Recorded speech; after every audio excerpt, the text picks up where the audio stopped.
Audio Jungle.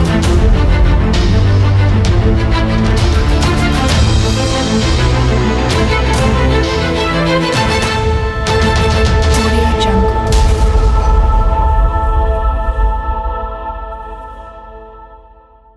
Voilà, c'est parti, très chers internautes Balandia Congo Live Télévision. Vous nous suivez de partout, de la France, de la Belgique, de l'Allemagne, en Afrique ici. Vous nous suivez également en Afrique du Sud. Merci de la confiance au Sala Kabiso parce que remarque on a bino, suggestion na bino, neko lisaka biso. Alors les autres zongi na masolo ya mboka ya République démocratique du Congo, to beta masolo ya mboka politique, neto mesana ko beta. Bobi mwana mboka Martin Fayulu, président candidat malheureux. Donc il s'appelle président élu.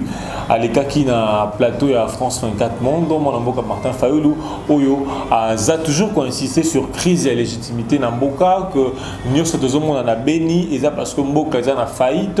Est-ce que Mboka a réellement a faillite parce qu'on a tout un chef de l'État garant de la nation, mais tout bête appel solo il y a sanctions, il y a Union européenne où il va lever sur deux dignitaires proches à Front commun pour le Congo, la mère Mendena Roger qui bélit ça na Banamboka et l'ongo to solo la pena to tonga. Mboka na masolo na baide na ba débat na biso na loboko nanga ya droite azali na mona mboka Fall Mamba azali coordonnateur ya Asbel Kogito mona mboka Fall Mamba mouvement citoyen azali courant d'idées. OK mona mboka Fall Mamba merci à répondre l'invitation na biso. Alors, na gauche nangai Abed Badiachile azali coordonnateur, il y a dynamique de jeunes qui soutiennent la vision de Félix Tshisekedi. Donc, là vous n'avez pas bien porte-parole à Fachi. Moi namboka Abed Badiachile, bienvenue. Merci. Alors, tout le débat na biso, moi namboka Abed Badiachile, Martin Fayulu, candidat malheureux à la présidentielle, dit que le pays est en faillite. Matondi lisusu na ndenge mopesi biso makoki ya ko partager to ya ko analyser o toza nango na bana mboka nyonso afin que ba comprendre réalité politique nini oyo to za kolekisa pe lo lenge nini mwana mboka Félix Antoine Tshisekedi Tshilombo ko kamba mboka po atombola yango. Mais na ba propos oyo ya honorable Martin Fayulu to landaki yango to bon de comprendre le comment que peuple congolais comprendre pays ils ont décollé mais de comprendre que monsieur l'honorable Martin Fayulu yé aligné de azongi samboka na biso sima yebisanga yo mutozomi benga soldat du peuple pour le but que soldat du peuple moza ko senga sanction contre richesse économique ya mboka na biso donc yo oza ko mi benga soldat du peuple mozo souhaiter malheur pour le peuple congolais. Tu te dis que non, Beni, il y a Issa, il y a des rébellions par-ci par-là, na étant de Mobimba, Mboka na Bisso. Mais vous oubliez que le problème, il y a Est, c'est un politicien qui a quand même une expérience que nous tous nous reconnaissons. Il connaît l'histoire, il y a Mboka na Bisso, il connaît l'histoire, il y a Est et il y a RDC. C'est le président Félix Antoine Tshisekedi qui est en train de taper fort, qui est en train de coopérer ou de motiver nos vaillants héros FRDC na musalo bako sala na Est au bisonne sotoye biango. Donc c'est pour dire que ndenga lobaki qu'il est prêt à se sacrifier pour na bitumba ya Est wana, le chef de l'État est en train de le faire. Mais vous savez, dans un pays comme la République démocratique du Congo, où le problème est élevé, Félix Antoine Tshisekedi Tshilombo, tout le monde a réalisation, il y a beaucoup à faire, mais il y a aussi une réalisation déjà au Moni, ils ont une naissance positive. Il y a des bosso, il faut qu'il y ait des locaux, na kolongola haine, où bande qu'on a biso Martin Fayulu bakola kisa, et ça que pays na biso ezala qui na crise makasi. D'abord, dans le domaine de l'enseignement primaire et secondaire, vous avez vu comment est-ce que le président de la République a salué l'oko Oyo et Zalate. Donc, quand bien même dans la Constitution, il y a un article 43, le c'est ce qui vous étonne, le fait qu'il y a gratuité en enseignement, parce que c'est reconnu dans la Constitution que l'école primaire est gratuite, mais c'est pas de quoi vous étonner. Bon. Et là, quand il s'habille sur Wanate, mais ils ont la carte de la constitution, mais l'applicabilité, c'est là où il y avait un problème. Aujourd'hui, le président Félix Antoine Tshisekedi. Mais ça fait commencer une Afrique qui est parachevée. Il faut œuvre Kabila Bandaki. Et Bandaki Wapina na Bandaki en province de la première année en troisième province. Province Oyo Yebi gratuité, Salema qui n'a mboka na biso. Au Pessinga Kombo province Wana. Moi na mboka bête. Mais pour vous dire que eloko bozoka moi lelo eza na ngolo moko logique to kamwe eloko eza ko kamwa te pamba te mwana mboka Félix Antoine Tshisekedi azana volonté pas la qui déjà volonté ya ko tombola kolo na biso to moni ba programme à 100 jours ya chef de l'état et sans programme à 100 jours à la REP dans 3 mois les lots de décembre ça déjà toujours fêté bientôt pour aller vous savez au mois de janvier 2020 mais ces travaux-là, ils ont évolué à pas de tortue, il faut le dire. Vous savez, quand le chef de l'État lance un programme d'urgence il y a 100 jours, et ça, au moment il fallait le gouvernement ébima. Le chef de l'État ne pouvait pas patienter pour abandonner l'action du gouvernement pendant qu'il y a eu des causeries par-ci par-là. Et tellement qu'il y a un peuple en souffrance, il devait. Mais peuple n'a pas de souffrance, peuple souffrance. Il devait $1 1700. Vous savez, au Congo, tout est prioritaire. Et là, il faut que en République démocratique du Congo, tout est prioritaire. Il fallait qu'on construise Banzela, la route secondaire.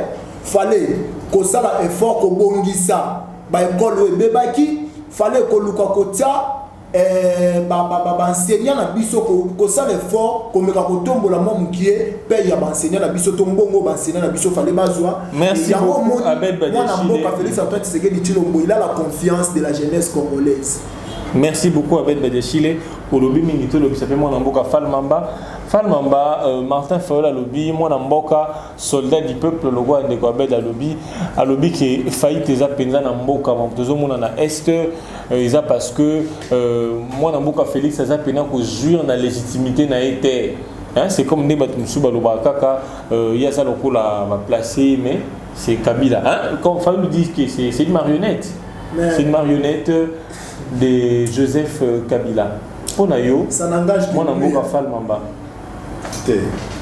Moni soki to yekolo makambo ya mboka, il faut to tchaba sentiment à côté. Soki to zoloba makambo ya mboka. Awa, et ça n'a pas si. Quand j'écoute ce que ton invité dit. Il dit tout. Il dit tout. Avant d'enlever tout, ton invité ne donne pas un message clair. C'est regrettable. Message clair pour nous, Seigneur Lobani, parce qu'il est sûr que non, les pays sont en train de remonter petit à petit. Les lobes ont la gratuité, les lobes enseignants ont mis un salaire, les lobes va promettre aux policiers déjà 400 000 francs à partir de janvier 2020. Token de malem. Omoni makambo ya mboka, bale bakango ne émotion te. Makambo ya mboka bale bakango pe na sentiment te. Awa M. Fayulu quand il dit que les makambo ya mboka oyo les choses ne vont pas bien. Est-ce que tout le bac M. Fayulu azali totalement à tort? Toi azali totalement à raison? Non. Biso tozali bato oyo tozalaka. Quand les choses marchent bien, tout le bac. Vous applaudissez. Mais quand ça ne va pas, et vous devez dénoncer. Nous dénonçons. C'est dans cette logique de Pseudo. Mais qu'est-ce que nous remarquons? Na côté nous sommes moi dans Mboka Martin Fayulu. Pourquoi ça la peine à raison? C'est-à-dire, tant que vous avez la peine à raison, vous pensez à Nini. Tu as une position. Na côté moi dans Mboka Martin Fayulu, azali na raison. Écoutez, na copé sayo ndakisa moke. Yali na quartier moi comme Bandi à Beni. Les noms m'ont encore échappé. Oicha, Boykene. Basota Bauti Kosala Batui. Baleki Koleka Baleki. Nasima na Bango. Il y a eu plus de 7 morts. Et vous voulez que nous puissions acclamer?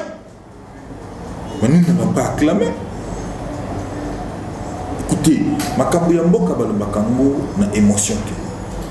J'aimerais que ton invité puisse d'abord se calmer et puis voir la réalité. Donc, pour nous, Fayoul a cause à la peine en raison. Donc Mbok est en faillite. Vous confirmez. Atako nakoki ko partager makanisi ya mwana mboka Fayoul à 100%, c'est-à-dire que Mboka dans sa globalité ils allaient en faillite, mais il faut reconnaître que il y a aussi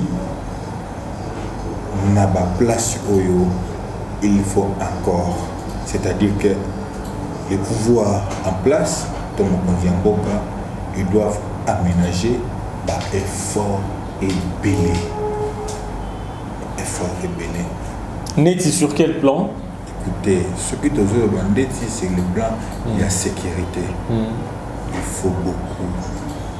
Mon Mboka Félix Tshisekedi, déjà, quand ton invité nous dit que par rapport à la gratuité et à l'enseignement, moi je l'ai toujours dit, dans le plateau, j'ai toujours réclamé, j'ai dit que moi, Mboka Félix Tshisekedi n'a fait qu'à respecter la Constitution.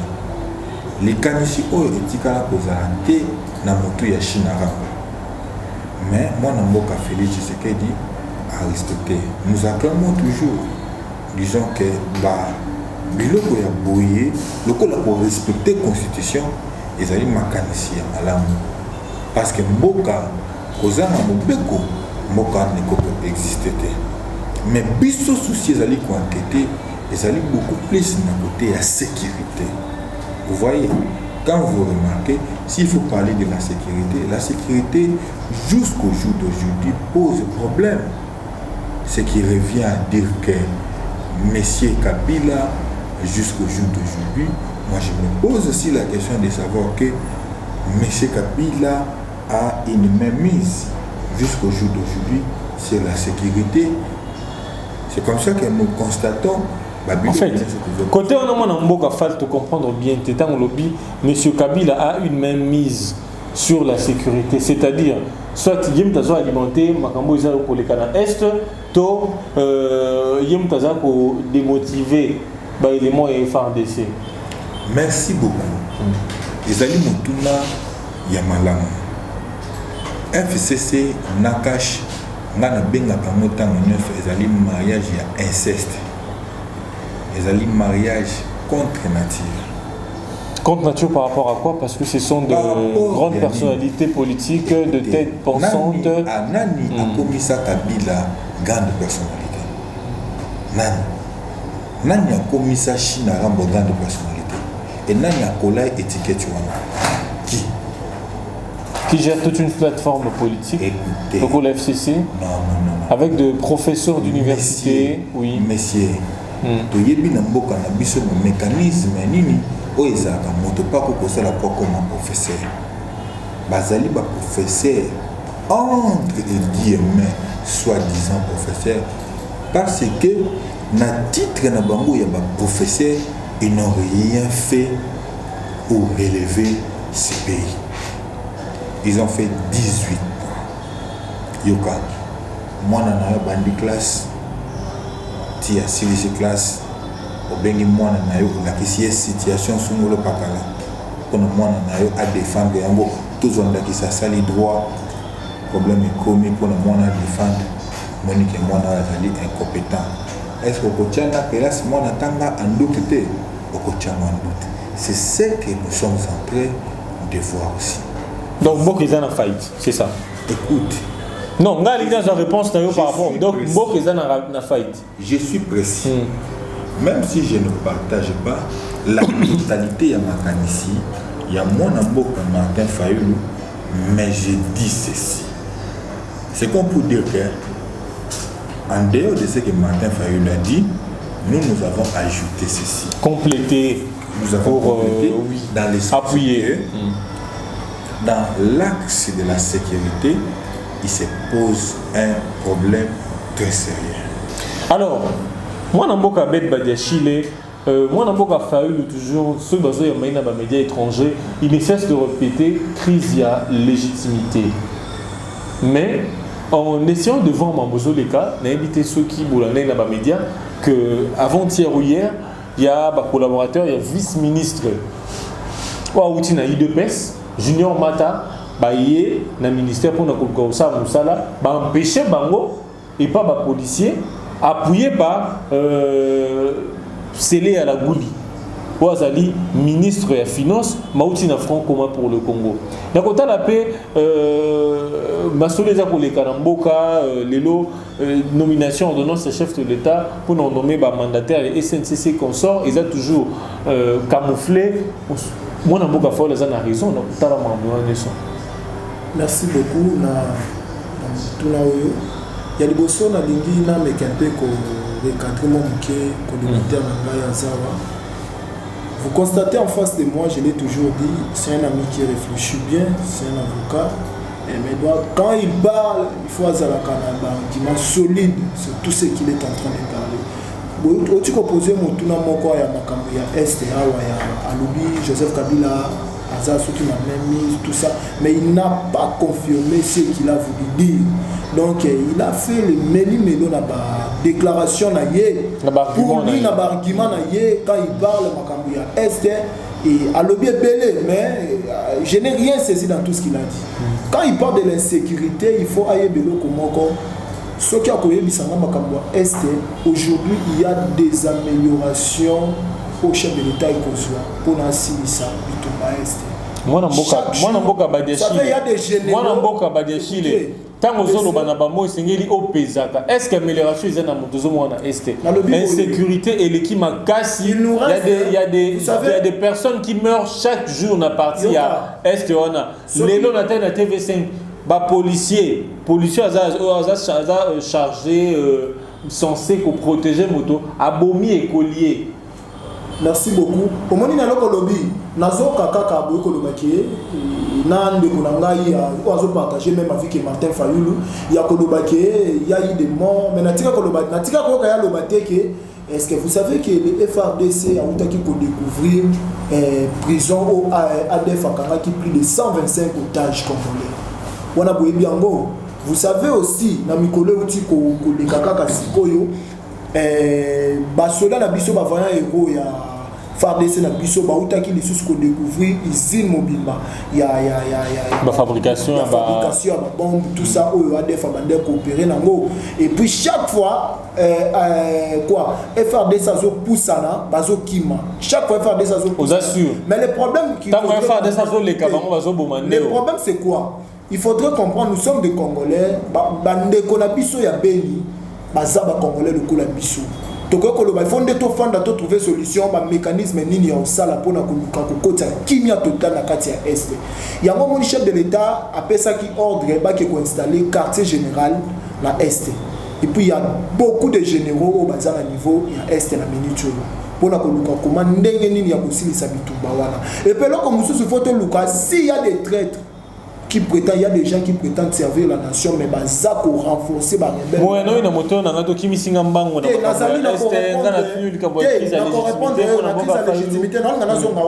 il faut qu'on y ait s'il y a des gens pareils pour dénoncer bango et puis qu'on traduit bango la justice. Au lieu de ça la critique sentimentale, ce n'est pas du tout bien parce que les Congolais ont la mission. Il y a une crise de légitimité, vous savez, tant que tu na Joseph Kabila na pouvoir, tant que tu na Kabila le père, tant que tu na Mobutu, il y a eu toujours des dérapages. Il y a eu même. On dirait à Fatine de l'équipe, laissez-moi vous dire. Motopédale, les cas défiés Kabila. Laissez-moi. Vous savez, ce qui s'est passé au Congo, le pouvoir, ça s'est passé d'une façon, il y a alternance.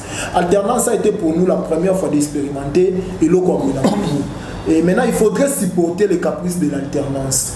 En Afrique, vous savez, quand il y a. En fait, les gens, il y a une histoire, ceux qui ont eu pouvoir, tout le monde a exil. Et là, on a tellement et salami première fois au Congo, les gens ne comprennent pas.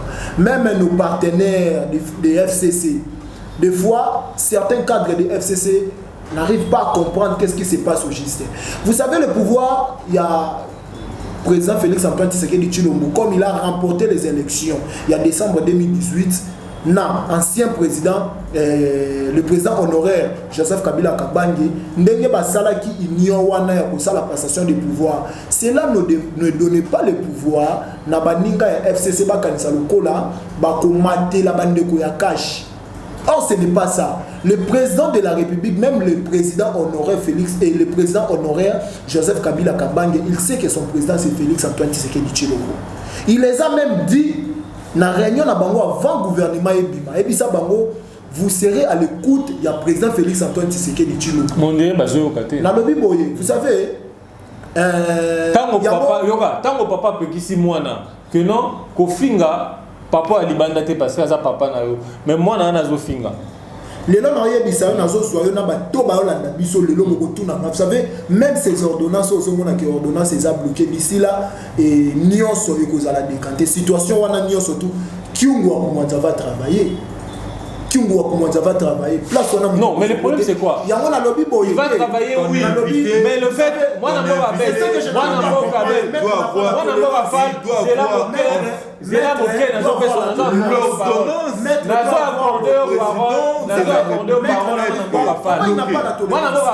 comment en face de moi le problème est que vous aurez le temps de parler. Vous aurez le temps de parler. Le problème est que ordonnance c'est chef de l'État. Et ça, je ne sais pas. Et ça, on ne peut pas saboter ça. Mais cette ordonnance jusqu'à l'élo est fanda. Parce que franc commun pour le Congo est limité. Mais j'aimerais vous dire une chose. Ça peut mettre que par vos déclarations, monsieur, Boko Komisaka, jamais le président Félix Antoine Tshisekedi Tshilombo un dictateur. Il n'est pas de cette école-là. Il n'est pas de cette école-là. C'est quelqu'un qui travaille et qui réfléchit d'une autre façon que vous. C'est quelqu'un qui sait comment faire les choses plus que vous. Donc il sait comment agir. Lui n'est pas un dictateur. Le président Félix Azobanga ko agir. Et là comment on peut yoka ki binomoko message ya le président AI et ya IDPS. Alors ba ki clair pour cette coalition, on n'hésitera même pas une minute pour quitter la coalition. Donc pourquoi? C'est pour dire quoi? Écoutez, c'est pour dire quoi? Par rapport à l'ordonnance, il y a une promesse, il y a même une minute. Écoutez, maître, ayez vos apaisements. Ayez vos apaisements, respectez les internautes qui nous suivent, maître. Je pense qu'il n'arrive pas à se mettre pourquoi. Il faut que le président Félix Antoine Tshisekedi Tshilombo ne deviendra pas un dictateur à cause de maître Fall. Il est le garant de la nation.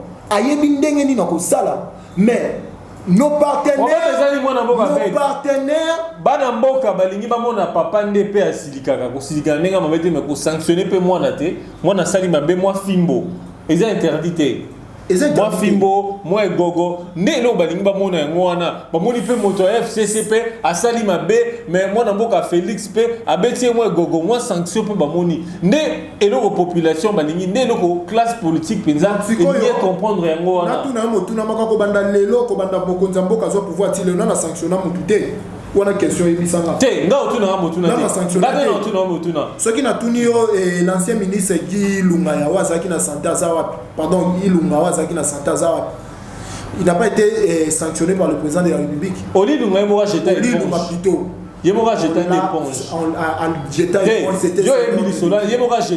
c'est l'ordre de qui?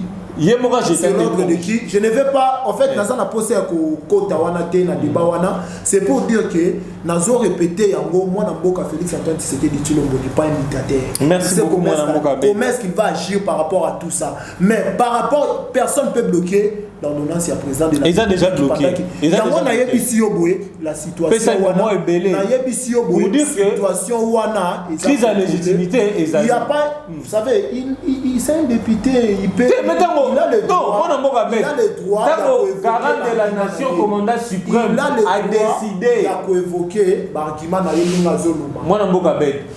Ordonnance c'est chef de l'État. Aux autres présidents sous sens il y a ordonnance c'est chef de l'État.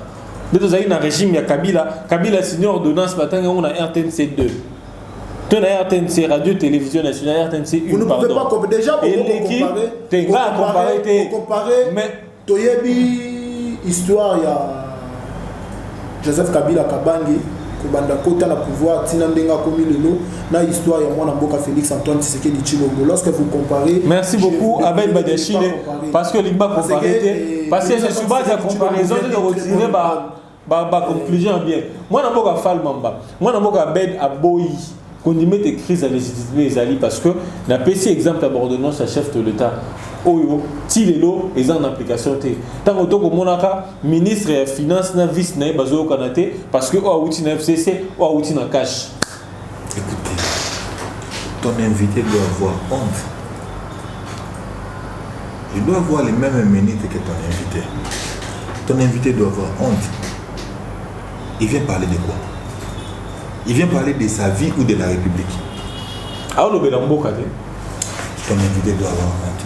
Même les téléspectateurs qui nous suivent comprennent que ton invité a en dehors de la plaque. Ils comprennent que ton invité ne maîtrise pas ce qu'il dit. Et ils comprennent que ton invité ne sait pas ce qu'il dit. Ils comprennent que peut-être ton invité ne s'était pas préparé pour l'émission. Mais c'est désolant. Je tiens à souligner les aspects très importants où il y a toujours passé les lots dans le Canabiso. Ce qu'il ne faut pas outrepasser, il faut qu'on recadre un peu. Toujours il y a crise. Il y a crise, oui ou non? Il faut qu'on table. Pour nous, il y a crise, oui ou non? Parce qu'on posait la question, la même question qu'il a posée. Moi, je dis simplement, même si toujours pour partager ma canissine de mon côté, à 100%, na mwana mboka Martin Fayulu beaucoup partager ma canissine c'est moi mboka Ben c'est-à-dire que il y a une crise ngana lingi opesa ngai des akana tu une classe question te et là oui non oui pourquoi opesi na ba argument. Merci beaucoup. Parce que yo on dit ça chaud ça froid il y a oui ou non je peux il y a oui ou non mais la réponse est un bail. Ngali toza pour ça bien on n'a pas tout éclairé zone d'ombre dans l'internet dans les téléspectateurs. Il faut que na ko répondre yo kaka ndenge yo zo kanisa na mutu na yo mais na ko ya la yo de la manière dont nous comprenons les choses. Bon pesa ngai ya lokasi. Écoutez, les autres ali koloba moi na mboka Fayulu lobby il y a crise. Il faut que comprendre d'abord quand lui parle de la crise parce que de l'autre côté, il se dit Azali président de la République. Et il table beaucoup plus sur la crise de la légitimité. C'est dont nous ne partageons pas. Si vous avez un avocat, la crise de la légitimité, vous pensez à Martin Fayulu, quand il parle de la crise de la légitimité, en d'autres termes, il veut dire que le président Félix Tshisekedi a dit qu'il a voté. Président Félix Tshisekedi azala nommé. Ezali ko composer ko boso solanga côté wana madame. Ndezali kanisi obiso to partage akate na mwana mboka Martin Fayulu. Nga o nazali liboso na bino. Je peux le dire et je suis fier, je le dis à haute voix que nous reconnaissons que mwana mboka o to bengi Félix Tshisekedi azali mokonzi ya mboka. Mais quand il se pose des problèmes auxquels les Congolais veulent voir des solutions palpables, il faut aussi la voir pour le dire. Écoutez, j'ai eu honte pour ton invité. Ton invité affirme que bientôt, l'ordonnance, il y a chef de l'État et pour ça la décanter. Ça, c'est la honte. Il doit avoir honte. Moi, je ne peux pas affirmer des choses comme ça. On blague l'institution présidence de la République. Mais on ne blague pas avec ça. Et quand on parle de l'institution...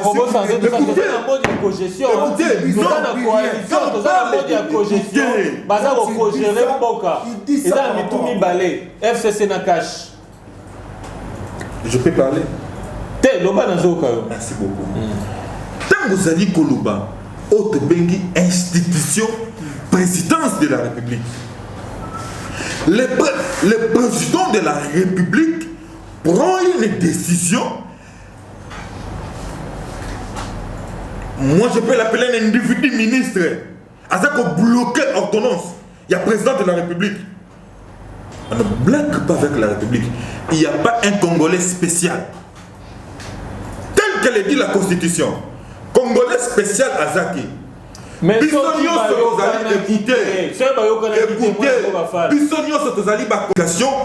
doit être à l'immédiat.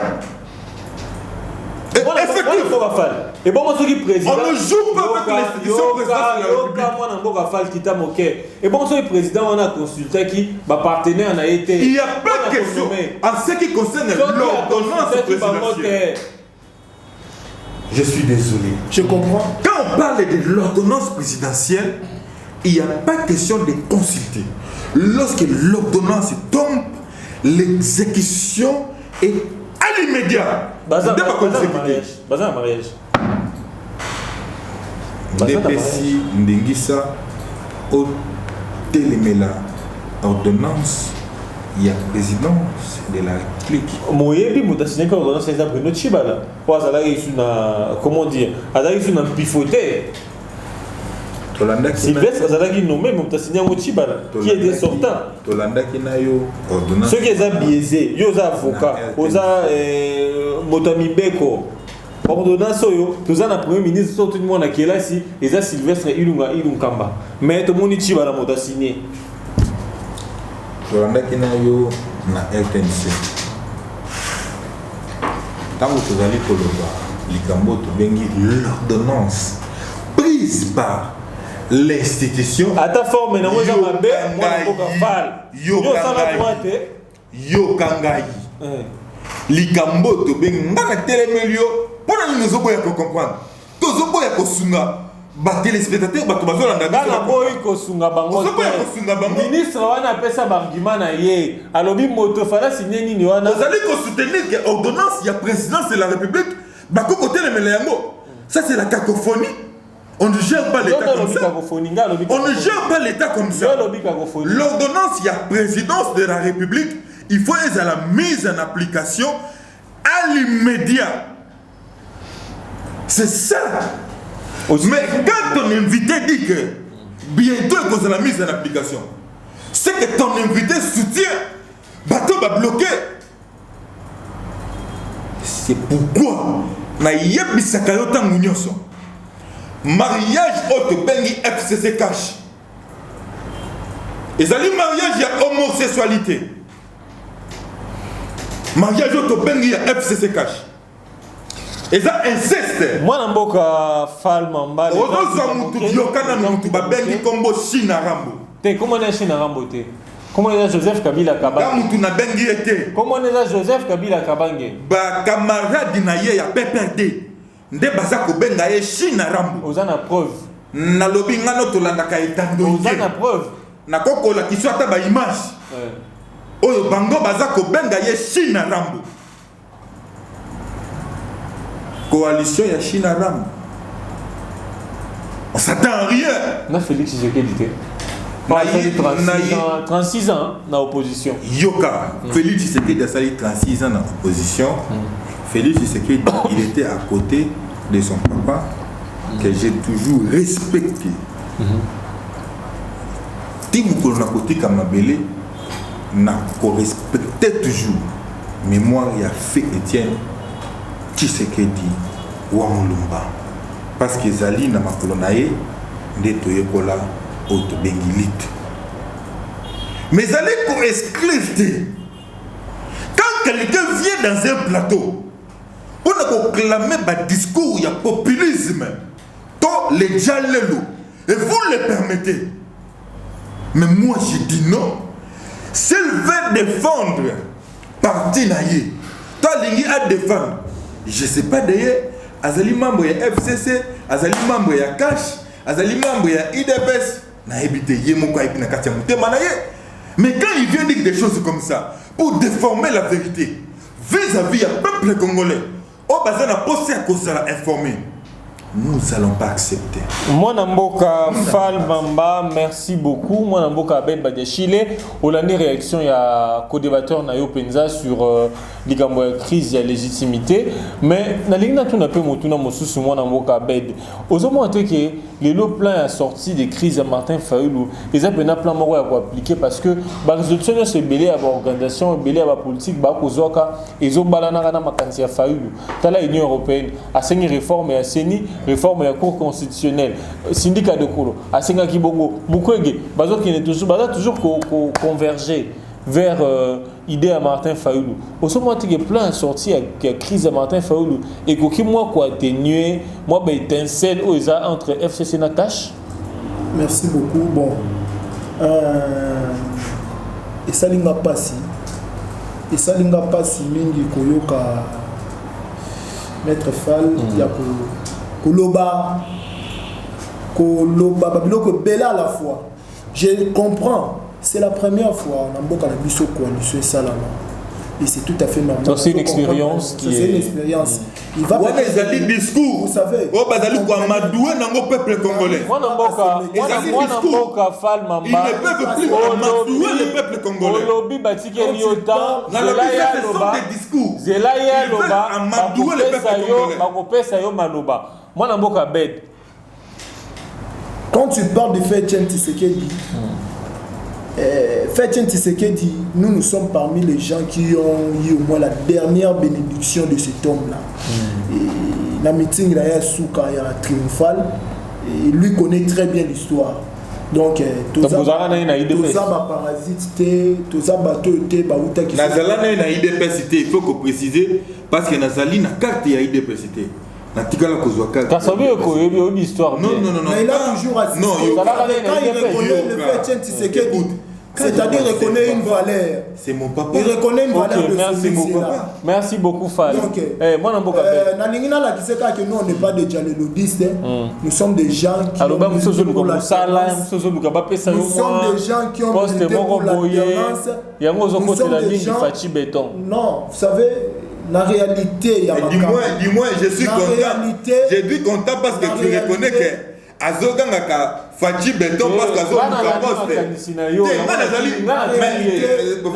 Je suis content parce qu'on reconnaît que. Moi, Namboka Fachi Béton parce qu'Azoganga Poste. Moi, Namboka Falmamba. Il doit apprendre à se maîtriser. Merci beaucoup. Maîtriser. Même les téléspectateurs comprennent que Azoganga Poste et moi Azoganga Fachi Béton. Nous sommes de ceux-là. Merci beaucoup. Il a des images, il connaît. Même le CG Kabouya le connaît très bien. Donc, Toza Bato, Toboya qui te le dit non. Cette fois-ci, les choses doivent changer. On ne peut plus parce que ça a été un complot au niveau à Genève. Et Yango Toboya Kiango. Yango Anabiso au sein de la dynamique des jeunes qui soutiennent la vision du président de la République. Tobundaka et loko eza juste. Nous dénonçons tout ce qui est mal. Qu'on soutenir mon konzambo cannabis eza, qu'on dénoncer le mal tout autour du chef de l'État. La rétro commission mo dénoncer qui? L'icambe rétro commission. Moi quand on parle de la Genève, nous parlons de la décision comme conclusion, il y a pour retirer signature. C'est sous cette optique que nous avons le Makambo à Genève. C'est sous cette optique que nous avons le Makambo à Genève. On n'a pas été contre ni à Genève. Les décisions en Genève, complot. Moi,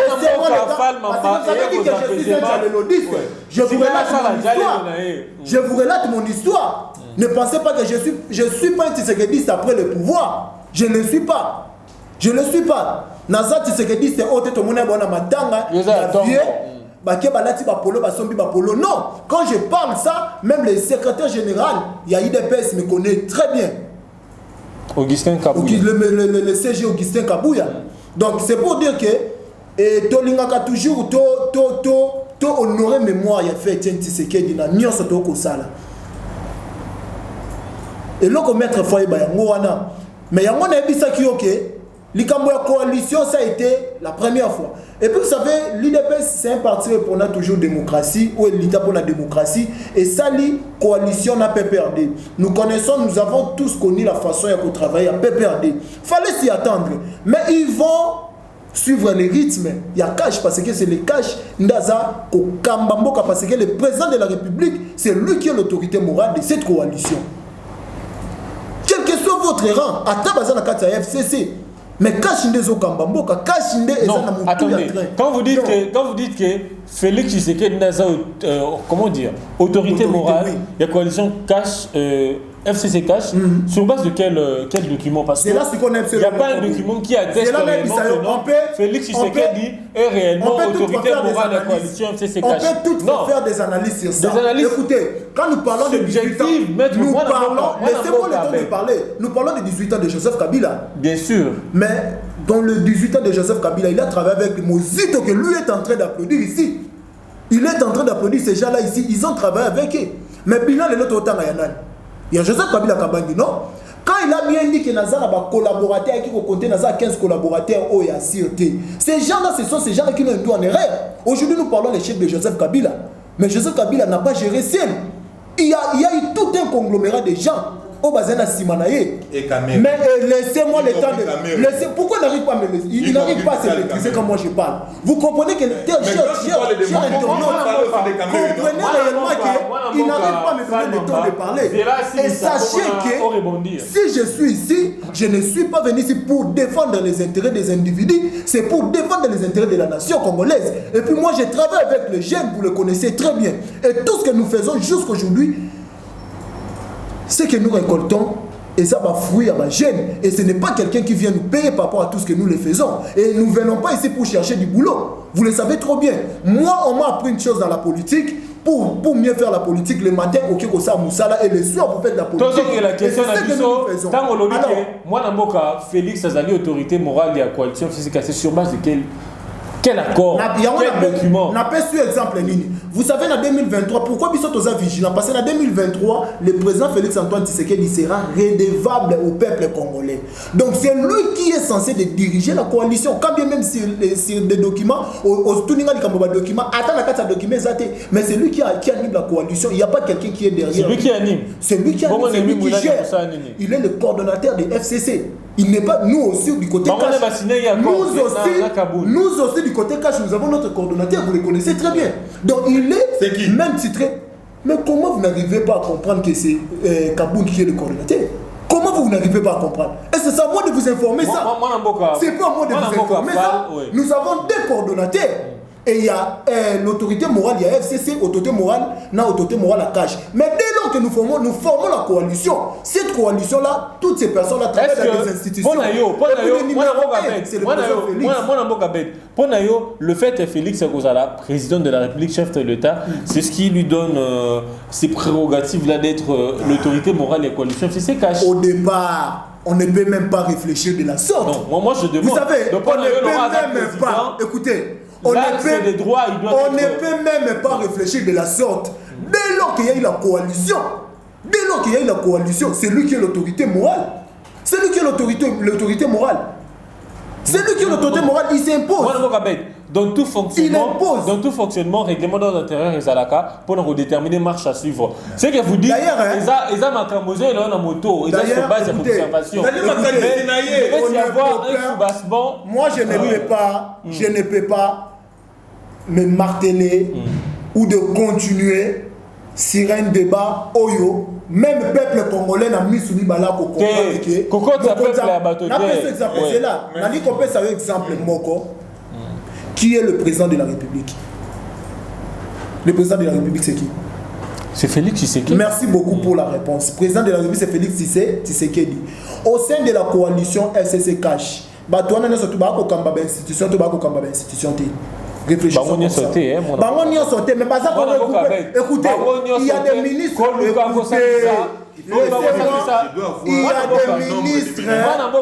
Il y a des ministres au sein de FCC, il y a des ministres au sein du cash. C'est ça, non? Il y a un ministre, non, institutionnel. Au loin d'un angle politique, parce que la politique, couleur politique, mais qu'est-ce qui nous réunit? Vous les donnez nous sommes dans une coalition. Ayez vos apaisements, maître. Ayez vos apaisements. Combien de minutes? Comment vous n'arrivez pas à vous maîtriser? Vous n'arrivez pas à vous maîtrisez. Vous devez me donner le nombre de minutes que lui a. Écoutez, chaque fois avant de faire une émission avec cher maître, essayez un peu de lui donner certaines notions devant les téléspectateurs. Il doit apprendre à se maîtriser. Il doit apprendre à se maîtriser. Sur le plan institutionnel, oui, quand il dirige, c'est Félix qui est président. Mais revenons dans la politique. Quand vous dites qu'il est le maître de la coalition... Mais pourquoi nous avons créé la coalition? Pourquoi avons-nous créé la coalition? Moi, je reviens vers toi. Nous avons créé cette coalition pourquoi? C'est pour gérer la République. C'est pour essayer de tout faire pour la côte ça intérêt à peuple congolais ensemble. Pour tout travailler tout le monde à la biso. Voilà pourquoi nous avons créé cette coalition. Et dans cette coalition, le président de la République, c'est qui? C'est le président Félix Antoine Tshisekedi Tshilombo. Et tous les gens qui sont là, bah on a une vision. Vision naïe. Mais là, c'est sur le plan. Là, ils gèrent les pays. Ils ne sont plus dans la politique. Si on ne gérait pas, écoutez, si on ne gérait pas le pays, on n'allait pas être dans cette coalition. Si nous sommes dans cette coalition, tout ça, nous avons besoin d'assemblée provinciale, besoin de Sénat, tout ça. Nous avons la présidence avec le peu de députés que nous avons. Lui ne peut pas me dire que si Martin Fayulu était devenu président, même moi aussi, c'est Bitumba. Si Martin Fayulu, les problèmes que nous avons aujourd'hui, ce sont des problèmes qui datent de longtemps. Mais vous voulez que le président Félix assise ça en 9 mois, on a 10 mois. Quand même là déjà fait, pourquoi il n'arrive pas à citer Babylone que le président Félix est en train de faire? Mais il fait que sa prochaine idée à Fayulu. Pourquoi? Il doit comprendre que Bitumbo Tozana Lelo, ça ne date pas d'aujourd'hui. Le problème de l'Est, c'est pas le président Félix Antoine Tshisekedi. Mon répondre à la question, la question Makassi. Mais parce que j'aurais voulu savoir plein à Fayulu, ils ont réponse. Tant que vous avez réforme pourquoi voulez-vous que la réforme ça la makana 8 mois ou 9 mois? Le président de la République a encore devant lui ici, c'est 4 ans. Moi, je dis que c'est mandat animateur, c'est expirant qui déjà. Problème là est Zanini. On doit avoir une nouvelle équipe. Pensez-vous réellement qu'avec le président Félix Antoine Tshisekedi, l'élection, l'élection communale, et que ça, na CENIO. Toute l'élection 2023 et ça, normalement, ça ne peut pas se faire avec CENIO parce que CENIO. Oui. Mais on n'a pas encore arrivé à ce stade-là. Attendons voir s'il y aura les mêmes personnes. C'est en ce moment-là que vous allez maintenant critiquer. Vous savez, nous avons encore 4 ans devant nous. Mais comment vous voulez régler les problèmes? Vous voulez que le président Félix Tshisekedi puisse régler les problèmes? Nous, on a une année. Ça ne se fait pas. Voilà pourquoi moi j'ai dit que ça c'est la jalousie, ça c'est la haine. C'est la haine. Comment vous pouvez corriger quelqu'un à une année? Une année à Pamba, vous voulez qu'il puisse... Ah, mais ma problème, nous, sur la RDC à 18 ans... La logique, lorsque les prémices sont fausses, la conclusion... Ah, déjà, les premiers vous dites que il y a la gratuité, il y a l'augmentation des salaires, vous dites que les premiers sont fausses. Non, le président Félix Antoine nous a donné des bonnes impressions. Moi, je vous dis que le président Félix nous a donné des bonnes impressions. Naza, professeur à logique, moi, je n'ai pas fait Mamba. Pour Nini, ma recommandation à mon organisation est belée. Ils ont toujours que Balana, n'a pas qu'il y a failli. Des plans à sortir et crise, il y a failli. Merci beaucoup. Yambo, et je vais dire que je dois voir les mêmes noms. Pour Rosanami, comment parce que de Zawa, Garnet à Zawana, Togo traité au bien. Merci beaucoup. Je suis navré d'entendre que ton invité parle de tout sans pour autant dire quelque chose. Les téléspectateurs retiennent. Et je pense que ça date mon côté de la historique pour nos téléspectateurs de comprendre que la plateau. Quelle date oui, le 11 décembre. Dans plateau Nayo, il y a eu un invité qui a fait à parler de tout sans pour autant communiquer quelque chose. Où un message et espoir pour le peuple congolais. Vous savez, je l'ai toujours répété, on ne blague pas avec un peuple. On ne se joue pas d'un peuple moko, avec un peuple. Je tiens à souligner que Congolais spécial à Zate, Bissonios Tozaliba Congolais, au même titre que Batunios. Mais ton invité, quand il dit par exemple qu'il parle de M. Moussito, avez-vous déjà entendu moi, Maître Fall? Ils sont de la même famille que Fayulu. Soutenir M. Fayulu. Ils sont dans une même famille que Fayulu. Parce que vous soutenez Fayulu. Quand nous citons les kabylistes, nous avons Vital Kamerhe, c'est un kabyliste. Nous avons Adolphe Mouzitou, c'est un kabyliste. Vital un kabyliste, c'était? Je ne sais pas. Je ne sais pas. Qu'est-ce qui nous fait dire ça? Vital a un kabyliste, c'était? Azalaka kabyliste à l'époque. Soyez calme, c'est moi qui réponds. T'es un peu orienté au Kaka. Non. Soko tenga min orienté, soko tenga min orienté. Question, mais tout n'a ezali yo.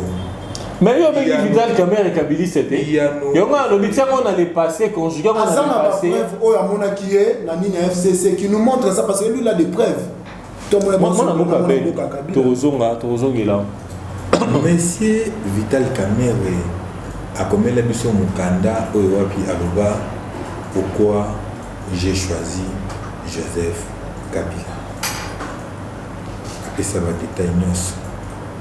Mais depuis à l'endroit et qui est même à Kabana M. Kabila, Atikala jamais comme la biso Mukanda au Zali Koloba.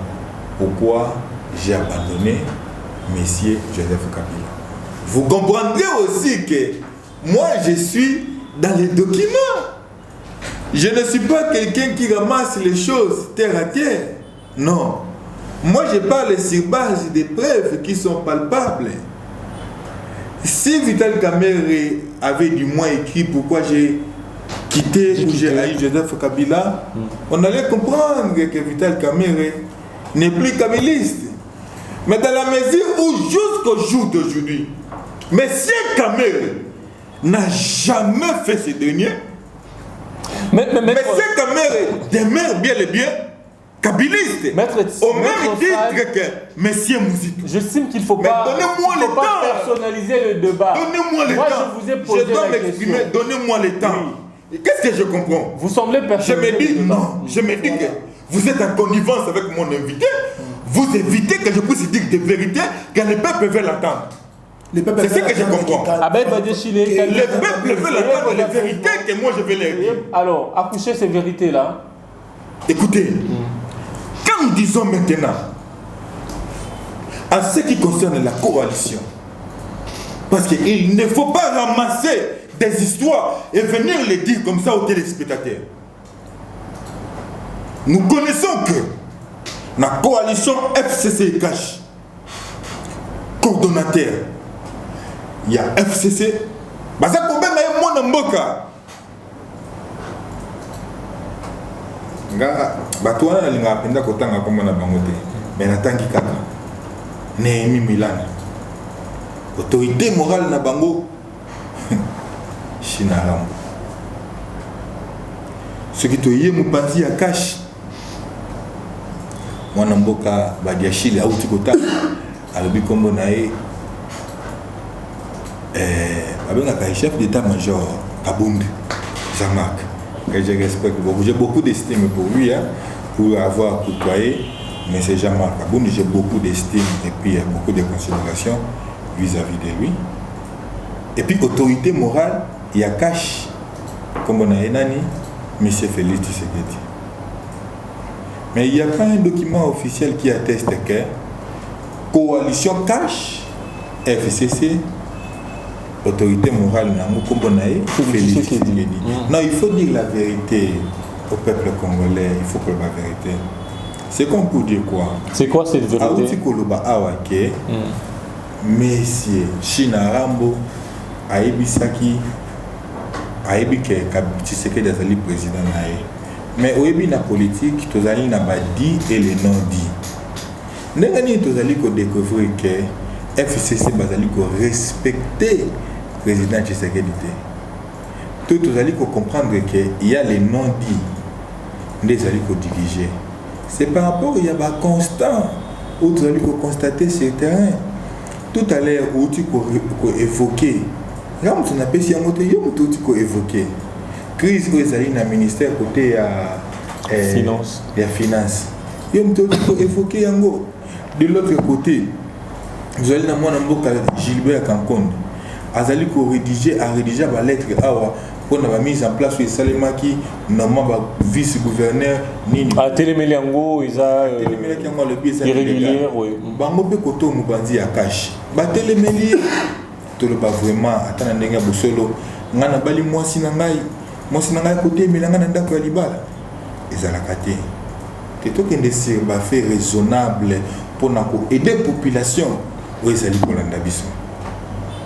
Au comme on est monté au Moussako Kozara Zolanda, Azo Kansandeti Kebiso Zalina Likunia, na président Félix tout tozali koyina président Félix ni pas biso to koyina président Félix personnellement nazali ko reconnaître que président Félix il est mon président.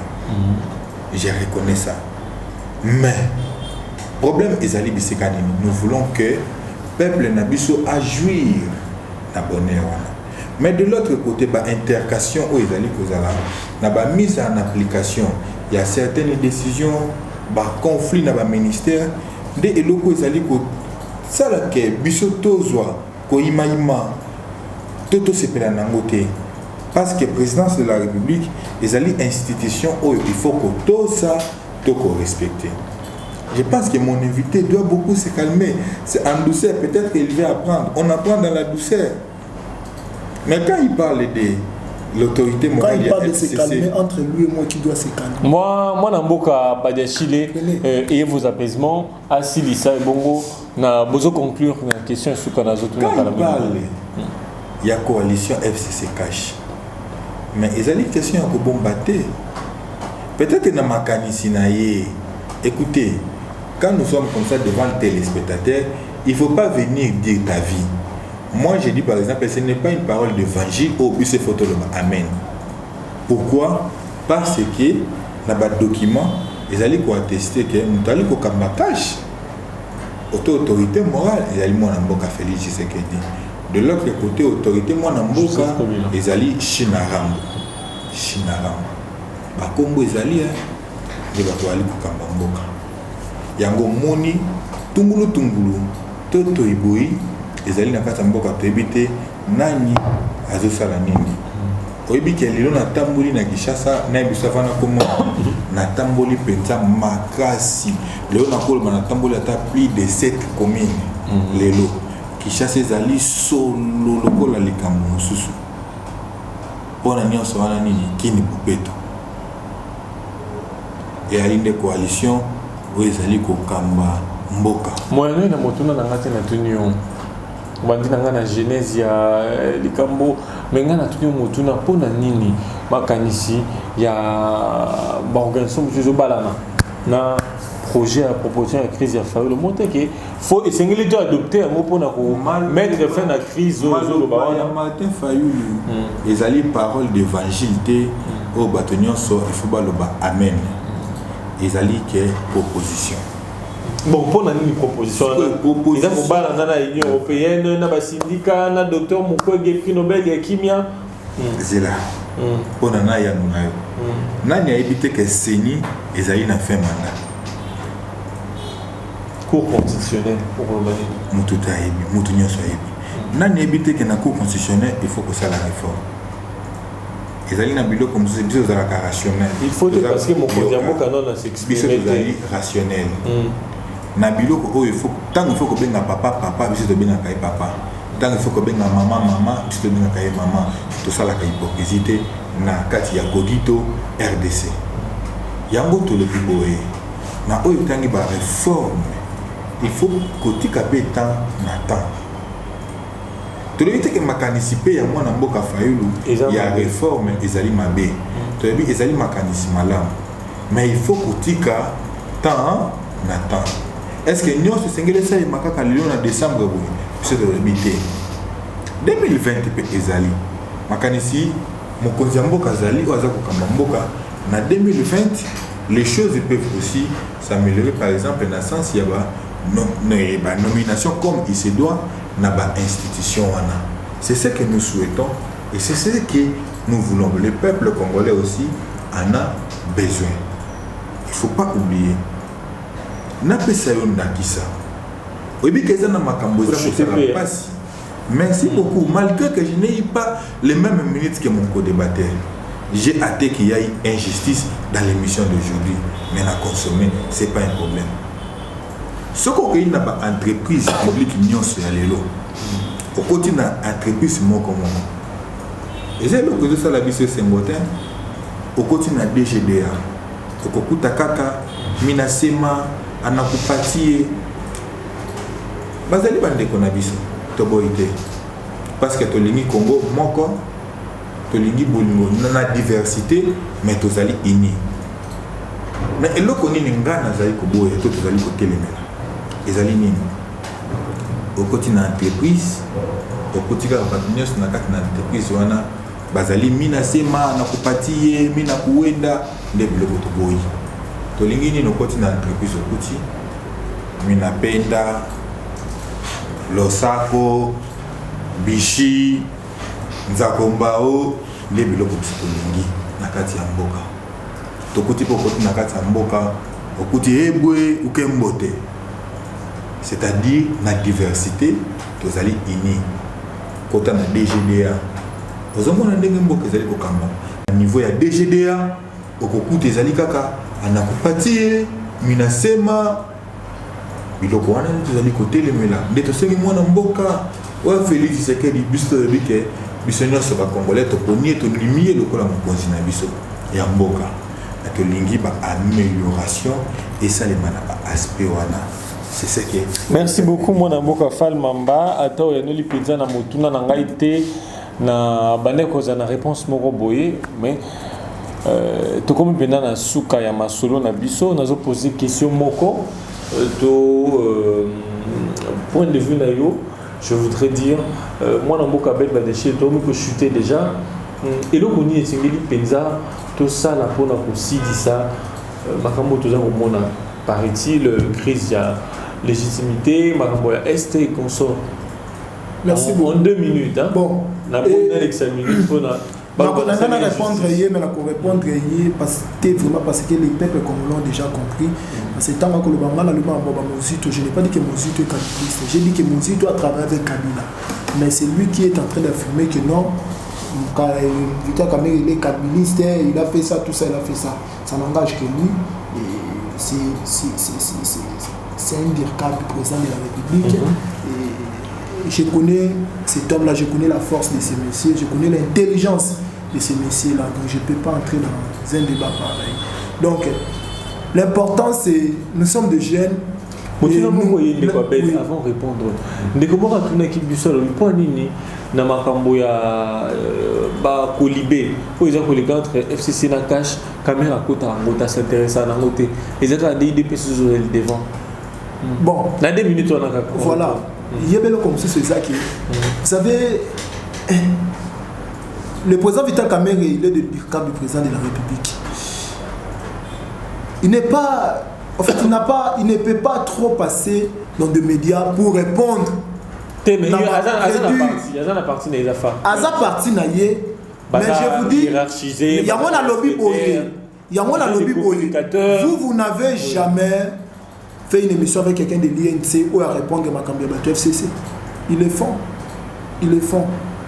Bah ça la Kangou. Mais Nara, il y a le président Vital Kamerhe. Il a déjà eu à répliquer dans Babylone belé à FCC. D'ailleurs, quand le président Félix Alobaki, le président Vital Kamerhe a dit le fait est allumé, beaucoup seront consumés. Ils ont un propos et belé où il répondra. Donc il n'y a rien. Je sais qu'il y a des gens qui veulent défragiliser peut-être l'Union INC na IDPS. Mais courant ils a bien, Mamnios ils a bien. Et alors chuter carrément, qu'est-ce qu'il faut faire pour mettre fin, mettre fin à tout ce que l'on vit aujourd'hui. Bon, nous sommes des jeunes, on ne peut pas faire ce qu'on appelle la soumission aveugle. Soumission aveugle, il y a l'islam, l'islam veut dire soumission aveugle. Donc soumission aveugle, il y a beaucoup de gens qui ont mis la mission, Toloba, parce qu'on soutient le président Félix. Non. Quand on dit que Nzela ya Bokassa et Salami, après quelques mois, tout le monde Nzela Salami et Boukani. Nous, dans la dynamique, nous avons crié haut et fort, nous avons demandé même la démission, s'il faut traduire le DG à OVD dans la justice. Pourquoi le président de la République a inauguré Nzela Kalaté puis Nzela de Boukama? C'est anormal. Ce sont des choses que nous, pour arranger les choses, pour voir les choses d'une façon positive, il faudrait dénoncer. Il faudrait dénoncer, il ne faudrait pas être là seulement parce que nous sommes dans la coalition, tout ce qui se passe dans la coalition, c'est normal. Et nous dénonçons tout ce qui se passe à Mabé. Mais je vous dis, comme je l'ai rappelé ici, sachez que le président de la République, il n'a qu'une année. D'ailleurs, il va totaliser une année le 24 janvier. Donc, il a tout son temps pour régler tout ce que nous voyons ici. Merci il ne peut pas Abed résoudre Badiachile. le problème il y a 18 ans, une année. une seule année. Donc, nous demandons seulement au peuple congolais de comprendre que le président Félix c'est celui qui va mener les changements au Congo. Merci beaucoup Abed Badiachile Falmamba pour chuter. Que faut-il faire en tant qu'analyste politique, activiste de mouvement citoyen? Cogito, c'est un mouvement citoyen. Merci et je remercie d'abord les téléspectateurs qui nous ont suivis jusqu'à presque arriver là où nous sommes. Je suis fier d'être congolais. Je le serai toujours. Mais ton invité doit aussi savoir que les pays ne fonctionnent pas comme ça. Il y a des normes pour en fait, mieux pour le fonctionnement d'un pays. Je suis vraiment désolé d'apprendre ce que je suis en train d'apprendre dans le plateau Oyo avec ton invité. Je suis vraiment désolé. Écoutez, fils Moukoko, il était dans les bons quand il revendiquait certaines choses. Mais aujourd'hui, pourquoi fils Moukoko ne parle presque plus? C'est pourquoi? Merci beaucoup. Je souhaiterais que... D'ailleurs, c'est faux. Vous répondez, Il a s'il vous plaît. demandé. Qu'est-ce qu'il veut dire? Vos minutes sont épuisées, s'il vous plaît. Vos minutes sont Mais épuisées. qu'il continue. Qui te dit que fils Vos minutes sont qu'il épuisées. continue d'abord. Falmamba. je souhaiterais Oui. qu'un jour, il y a un plateau où il y a mon fils Moukoko. Non, vous en savez. Mais qu'est-ce qu'il veut? Si vous voulez, vous connaissez ce fils Mukoko, dites-nous. Maintenant, qu'est-ce que je demande à mon peuple? Parce que ça n'a pas tout. Bateau Boyko, Développer le Congo. Et fils Mukoko a fait quoi aujourd'hui? Fils Mukoko. Non, merci, mais j'aimerais juste qu'il continue. Déjà, oui. Qu'il continue son. Rappelez vous avez sa réponse. Fils Moukoko Ali Mpata. a 5 enquêtes sur 15 millions. Nani a bien voté. Moi, personnellement, j'ai suivi. Il y a des émissions que fils Moukoko. Qu'est-ce qu'il veut parler au juste? Dites-nous, fils Moi, Mukoko. Namboka Abed Badiachile, les minutes sont déjà ici. Moi, Namboka Falmamba. Fils Oui. Moukoko Aloba, c'est base de quoi fils Moukoko Aloba, Totianase, Kamé, président Kamé, Aza président Nabiso, Asenga, président Kamé, pardon, tout. C'est base de quoi? C'est louche. Moi, je parle pour le compte de mon peuple. Et là, on a des compatriotes. On a des compatriotes. Je dis à mes compatriotes qui me suivent, Namboka, na diaspora. Qu'est-ce que j'ai dit à mes compatriotes? Bozalana espoir. FCCO Bozali Komona Yangoli Susute. Merci beaucoup. P. Bato Iboyi Obozali Komona Lelo Namboka. Komona Yangoli Susute. Bajalelu Obozali Komona Lelo Namboka. Komona Yangoli Susute. Merci beaucoup à Falmamba du mouvement Cogito, mouvement citoyen Cogito. Le courant des jeunes penseurs congolais Cogito. Merci beaucoup au courant de jeunes penseurs congolais Cogito d'avoir répondu à notre invitation. C'est nous qui vous remercions. Merci également à Abed Badiachile de la dynamique de jeunes qui soutiennent la vision de Félix d'avoir répondu à notre invitation. Je vous remercie. Voilà, c'en est fini pour cette émission sur Congo Live Télévision. Merci pour votre attention soutenue. Le rendez-vous dans le prochain numéro.